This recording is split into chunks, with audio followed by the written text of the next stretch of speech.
Before we begin, I would just like to say a couple of things. First, any claims against Josh, the Duggar family, or the IBLP are just claims at this time, and any opinion I share is my own, not to be mistaken for fact. Also, a warning. We'll be discussing several graphic subjects, including the sexual, physical, and psychological abuse of children, as well as gun violence and murder. I will try to appropriately timestamp where to skip to should you wish to avoid the latter subjects. On May 21st, 2015, an article by In Touch Weekly was published, stating that in 2006, Jim Bob Duggar told the Arkansas State Police that between 2002 and 2003, Josh molested 5 girls when he was 14 and 15 years old. The source of their information was a redacted police report they obtained via a Freedom of Information Act request. In the report, Jim Bob said that in March of 2002, Josh confessed sneaking into his sister's bedroom and touching them 4 to 5 different times over their clothing on their breast and genital areas as they slept. He once did the same to his sister as she was sleeping on their couch. 4 months later in July, Josh confessed again, this time telling his parents that he touched the breast and genital areas of a family friend while she was also sleeping on their couch. And in March of 2003, a year after the first confession, another.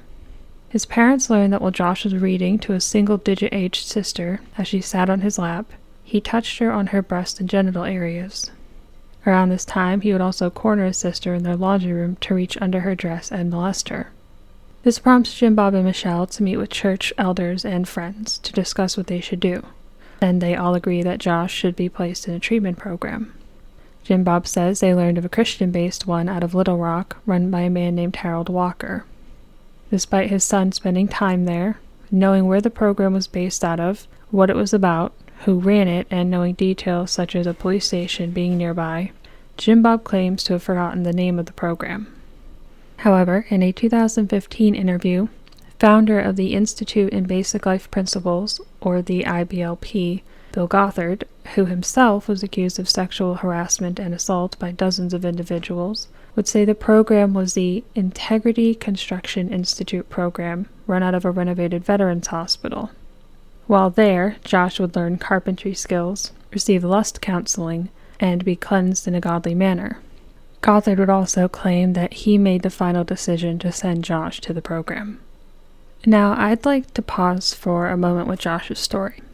While this has nothing to do directly with Josh, it does have to do with the people who he was sent to for guidance and rehabilitation. If you know about the darker side of the Duggars, odds are pretty good you know about the IBLP. It should be noted, though, for those who don't or those who aren't entirely aware, there have been many disturbing accusations against the IBLP since its inception, 2 of which I found to be particularly disturbing, and I would like to speak about. Before I do, though, a warning for some. I know that we've discussed sexual abuse so far, but considering it's a video about Josh Duggar, I think that's fairly obvious subject matter. However, what we're about to discuss involves the physical and psychological abuse of children, as well as mass shootings and murder. First, I'd like to speak of an accusation against the IBLP. While it's one of many, it stood out to me, and it is the alleged use of so-called prayer rooms. If the children in the care of the IBLP or at one of their facilities misbehaved, they would allegedly be locked in solitary confinement, being physically struck, and denied access to a restroom, medication, food, and water, all without their parents' consent or knowledge. They would also be forced to pray. I've read differing accounts of the number of days children claimed they spent in these rooms. Some say a day, some say multiple. The IBLP, however, would be cleared of these accusations and several others during an investigation that was done by David Gibbs Jr., the head of a Christian-based law firm who has ties to Bill Gothard. So to say the investigation was biased would be an understatement. I'll try to put the appropriate links to sources of the allegations and investigation down below, but whether you believe it's true or not, I think we can all agree that accusations of this kind are far too common for institutes like the IBLP, and I personally find it extremely hard to believe that there's no truth to them. With this next subject, I'm going to try to be as brief as I can because it's a lot. It's sad and it's heavy, and I think I just want to give a general view, but for those of you that would like to go completely in depth, I will link the Wikipedia and you can start digging on your own. On December 9th, 2007, at around 12:30 a.m., Matthew Murray would open fire on the Youth with a Mission facility after being refused lodging for the evening. He would wound 2 and kill 2 others. He'd then flee the scene. About 12 hours later, Murray would again open fire on another facility, the New Life Church, wounding 3 and killing 2 more, before being gunned down by an armed churchgoer. Murray was raised in a very religious family and homeschooled with Christian-based curriculum from the age of 6 until 18. Curriculum he would claim was that of the IBLP. Murray had a deep, severe hatred for fundamentalist Christians, after years of what he claimed was psychological abuse at the hands of his parents and church leaders. He would express his hatred with posts and messages on religious forums and websites, often quoting Eric Harris, one of the Columbine shooters, and making statements such as, quote, "I remember the beatings and the fighting and yelling and insane rules and all the Bill Gothard bullshit and then trancing out. Shit, I'm still tranced out. I remember how it was like every day was Mission Impossible, trying to keep the rules or not get caught and just survive every single fucking day." End quote. During the police investigation after Murray's death, multiple images of graphic pornography and CP would also be found on his computer. Now, can you say definitively that Murray's alleged involvement with the IBLP and his religious upbringing were the reasons for his actions? No. But I don't think it's too far of a stretch to say that they aided him. He was a deeply disturbed individual, and every single red flag, warning, or plea for help was missed by those closest to him, and 4 people were killed because of it. Speaking of disturbed individuals, after being at the Integrity Construction Institute from March 17th until July 17th of 2003, Josh is brought to speak with family acquaintance State Trooper Joseph Hutchins. During their visit, Hutchins would give Josh a, quote, stern talk. In 2005, Hutchins would be arrested for possessing nearly 40 images of CP and charged in 2007 with 8 counts possession, sentenced to 5 years for each count to be served concurrently. He would be paroled in, I believe, 2009, then arrested again in 2010, after his parole officer found more CP on his computer during a home visit.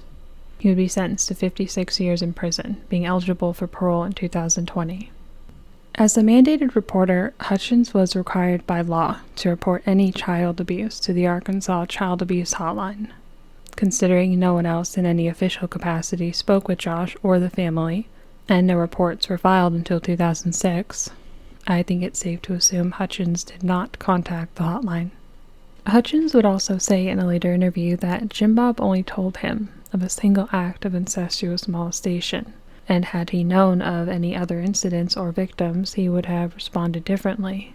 I find that highly unlikely when you learn of his Yahoo chat room exploits. Hutchins, would participate in chat rooms under the screen name Dad's Love 2002. He would state his interest in CP with categories including, but I am sure not limited to, kinky kids, child's play, and babies.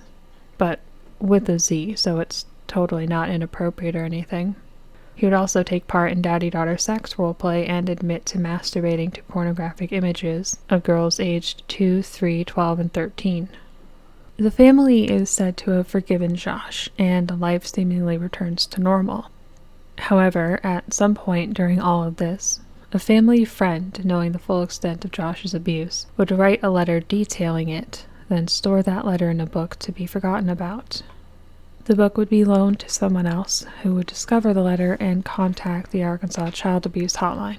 This caused the Springdale police to launch an investigation. His parents and family members were interviewed and said they had forgiven Josh for his actions and felt safe in his presence since his return home. The investigation would go no further and no charges would be filed. This is due to Arkansas law stating sexual abuse charges must be filed within 3 years of initially speaking to law enforcement. They considered the stern talk with Trooper Hutchins and Josh official contact, despite there being no record of it, and no call was made to the abuse hotline. All official copies of these police interviews and reports would later be destroyed in 2015 at the order of Judge Stacy Zimmerman to protect the victims involved, one of which was still a minor. The accusations against Josh would quietly circulate online for nearly a decade until the In Touch Weekly article was released. The family was outraged and upset, but they decided to speak out. On June 3, 2015, Jim Bob and Michelle would do an interview with Megyn Kelly, discussing the accusations and release of the police reports. Megyn would also go on to interview their daughters, Jill and Jessa, who came forward as victims. Jill, I believe, around 12 at the time of the abuse, and Jessa, 11. I believe any audio or video I used of the interviews or anything with the Duggars would get mine flagged or taken down. So for this portion, I'm just going to quote what I think was some of the most telling and important pieces of dialogue. But if you would rather sit through 90 minutes of the Duggars and Megyn Kelly, I will link the interviews down below. Near the beginning of the interview, Josh's parents claim no further abuse happened in the girls' bedroom after Josh's March of '02 confession, as they had put safeguards in place. When asked how they felt learning that Josh's behavior had begun again after his first confession, Jim Bob said, quote, "We thought, at first that Josh was on the road to mend at first, but he was still a kid. He was a juvenile. He wasn't an adult, and so there were a couple more times that he came and told us what he had done, and we were just devastated. All these, again, this was not rape or anything like that. This was like touching somebody over their clothes. There were a couple incidents he touched them under their clothes, but it was like for a few seconds. And he came to us and was crying and told us what happened." End quote. After Josh's first confession, and his parents finally deciding to get help, Jim Bob says they wanted to reach Josh's heart first, and that some forms of help they had looked into didn't have very high success rates. He says that sending Josh to be mentored was the best decision they had made in the situation.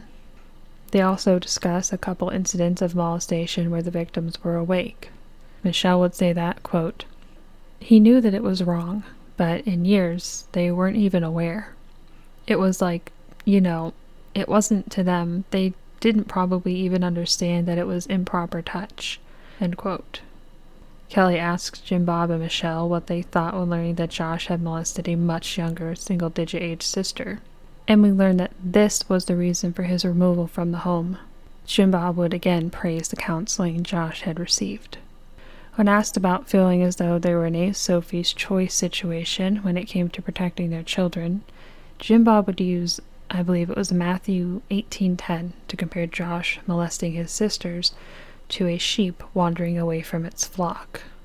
They would later discuss bringing Josh to speak with Trooper Hutchins, who would tell Josh, quote, "If you continue down this path, you can destroy your life and you could end up in prison." Unquote. Shortly after discussing Hutchins, Kelly asks if they felt Josh was still a threat after his counseling. Jim Bob says not at all. Kelly also asks if they feared the treatment hadn't worked, to which Jim Bob, "I have no idea how badly this statement is going to come back to bite me in the ass in 6 years," Duggar foolishly says, "No, Josh was a changed person." There's discussion of their television series and the hypocrisy of preaching family values, all the while protecting a son who violated his sister's bodies and trust. Kelly brings up more hypocrisy, but this time in the form of a robocall Michelle did in protest of an anti-discrimination ordinance pertaining to housing, employment, and public accommodation discrimination on the bias of sexual orientation and gender. The entire audio clip is about 2 minutes long, but I want to read the entire transcript for you guys so you can fully understand the irony. I'll try to be quick. Hello, this is Michelle Duggar. I'm calling to inform you of some shocking news that would affect the safety of Northwest Arkansas women and children. The Fayetteville City Council is voting on an ordinance this Tuesday night that would allow men, yes, I said men, to use women and girls' restrooms, locker rooms, showers, sleeping areas, and other areas that are designated for females only. I don't believe the citizens of Fayetteville would want males with past child predator convictions that claim they are female to have a legal right to enter private areas that are reserved for women and girls. I doubt the Fayetteville parents would stand for a law that would endanger their daughters or allow them to be traumatized by a man joining them in their private space. We should never place the preference of an adult over the safety and innocence of a child. Parents, who do you want undressing next to your daughter at the public swimming pool's private changing area? I still believe that we are a society that puts women and children first. Women, young ladies, and little girls deserve to use the restroom or any other facility in peace and safety. Will you speak up for protecting women and children? When questioned about how this situation looks, Michelle responds saying, quote, "Protecting girls from young men and men is just common sense." Jim Bob interjects saying, quote, "I think you actually said pedophile, and actually a pedophile is an adult that preys on children. Joshua was 14 and 15 when he did what he did, and I think the legal definition is 16 and up for being an adult preying on a child." End quote. Just to clarify for those who haven't heard the interview, at no point during that little bit of dialogue that I just quoted of Megan, Jim Bob, and Michelle did either of the women use the word pedophile. Only Jim Bob did. And while he is correct in his statement, there's a moment of panic that flashes across him that was quite noticeable to me. Jill and Jessa would be interviewed by Kelly next. At the beginning, Kelly asks the girls if they feel like they were victims of molestation. While Jessa does say that what Josh did was wrong and she would not justify it in any way, she wants to speak out in defense of her brother against people calling him a molester, pedophile, and rapist, calling those claims overboard and a lie, saying, quote, "I can say this, I was one of the victims, so I can speak out and say this and set the record straight here. In Josh's case, he was a boy, a young boy in puberty and a little too curious about girls, and that got him into some trouble, and he made some bad choices. But really, the extent of it was mild, inappropriate touching on fully clothed victims, most of it while the girls were sleeping." Unquote. Shortly after, Jill would reiterate Jessa's earlier statement of the abuse being mild. Kelly eventually asks the sisters if there was ever a time they were in the home with Josh before he was sent away, but after finding out he had molested them. The girls say that shortly after they found out what happened, Josh was removed from the home. Now, Josh's first confession was in March of 2002. He wasn't removed from the home until March of 2003, after molesting the single-digit-aged sister. So, either Jill and Jessa are confused about the timeline of events. They were children after all, and it had been 12 years since this had taken place. Or, Jim Bob and Michelle knew of the abuse and didn't tell the older girls until a year later, leaving all of their daughters vulnerable to further abuse. I know which scenario I'm inclined to believe. Shortly after, Jessa says that her parents handled the situation very well, and calls Josh a totally different person. Jill again reiterates Jessa's statement. They go on to discuss how they felt about the information being leaked and the risk of starring on a reality show. Jill was understandably upset about the police reports being leaked, and she would call it a re-victimization. And Jessa very correctly says that the system set in place to protect minors, both victims and offenders, failed them. Near the end of the interview, the girls are also asked what the hardest part of this has been. Jessa would call the past 2 weeks 1,000 times worse than the events of their childhood. I'd like to pause for a moment because I have some feelings about these interviews. Both sides are about 40-ish minutes. I clearly did not quote anywhere near that much dialogue, because most of it was an attempt to paint Josh in a better light, to minimize him having molested his sisters, and to save face by saying the media and other people had agendas. And something that Jill and Jessa also do throughout the interview is constantly praise how their parents handled it. And at one point, I believe Jill said that if she was ever in the same situation, she would want to handle it exactly how her parents did. And there's also a point where, and I'm sorry, but I can't put myself through going back to find the exact quote, since I'm forming this section of the script after listening to the interviews, but Kelly tries to ask Jim Bob and Michelle about the girls, how they were, what help they got. And within like 8 words, Jim Bob immediately brings the conversation back to Josh, how Josh was changed, what happened with Josh. Jill and Jess's side is hardly different, but with them, to me, it seems as though there are feelings that have not been properly addressed. I also don't think that they felt they had any choice but to forgive Josh when they were younger because of the environment that they were raised in.